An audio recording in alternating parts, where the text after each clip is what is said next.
What about sort of growing things then? If we're sort of moving on to, we're finding some success with the marketing stuff that we're doing, we want to scale, we want to invest a bit more. I guess the attention moves to, should we hire somebody else in the marketing team then? What are your thoughts on that? When should you is there a point when you should typically hire your first marketeer, and what that person might look like?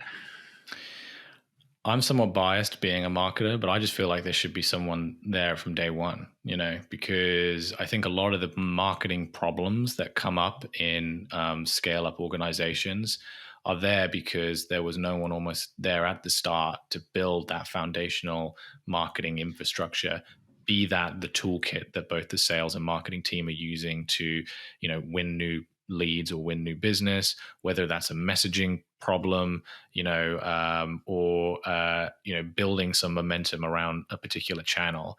So I think, obviously that's not going to be an option for every organization, but I would just suggest for any founders listening to this, as soon as you can get someone in responsible for marketing, a generalist, someone not from FANG, not someone from Facebook, Amazon, Apple, Netflix, or Google, who's used to having a behemoth of an infrastructure beneath them to execute and has never actually, or maybe has not for a long time actually, done the execution.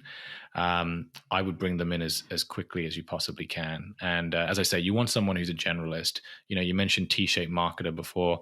It's always good to have someone who can do a lot of different stuff, but can also, has an area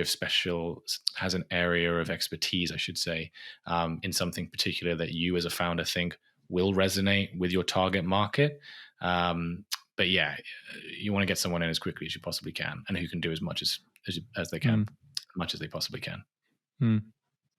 Yeah. And what about from sort of scaling from there? How long should it be, or what signals would you be looking for that marketeer then to hire somebody into their team? Is there any sort of formula for that?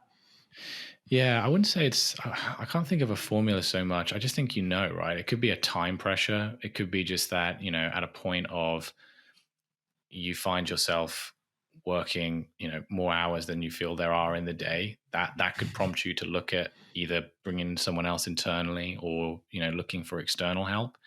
It could be a investment pressure. We've just raised a Series A. We've got investors who are now looking for results. The only way we're going to do that is if we scale our team. Those are just two examples of pressures that could prompt.